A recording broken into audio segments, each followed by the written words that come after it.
Okay, let's unpack this. Um, Today we're doing a deep dive. We've got a specific piece of source material. Right. It's an excerpt from an NPR article. The title is Trump, Putin Absolutely Crazy. Mm-hmm. And our mission really is to pull out the interesting nuggets, the insights from this specific source. We want to look closely at what it actually says about this particular characterization. Yeah, and what's really striking is finding this very strong phrasing, absolutely crazy. Hmm. Seeing it presented in a source like an NPR article. Right. And the source isn't just like throwing the phrase out there. It seems to be applying it to specific things, actions, or situations it's reporting on. Exactly. The title flags it, obviously. Right. But when you dig into the excerpt itself, Yeah.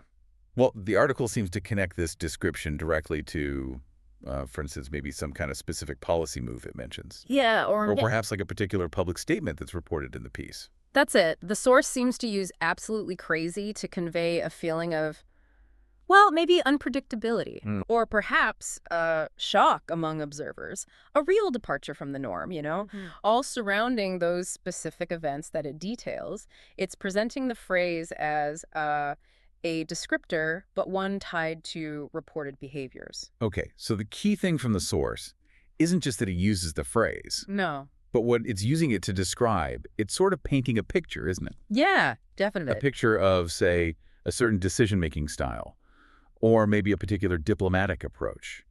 By applying this, quite strong language to concrete examples that it lays out in the text. Yes, exactly. The source is basically providing the context for why it's deploying this descriptor. It does that by pointing to, perhaps the series of sudden shifts it reported on. Okay. There may be some unexpected pronouncements mentioned in the piece. It really grounds the phrasing in reported events. Right, it connects the language to the reported facts. So, okay, what does this all mean then? We've explored how this specific source, this NPR excerpt, presents the description absolutely crazy. We've looked at it in relation to Trump and Putin, examining the specific instances and the context within the article that this phrase is linked to. And if we sort of zoom out a little, think about the bigger picture. The specific words chosen in reporting, especially, really strong ones like this one, they aren't just accidental.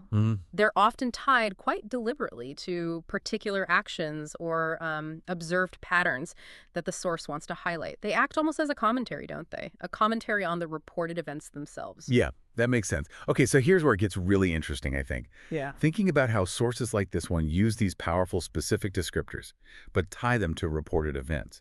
It raises a pretty important question, maybe for you, the listener.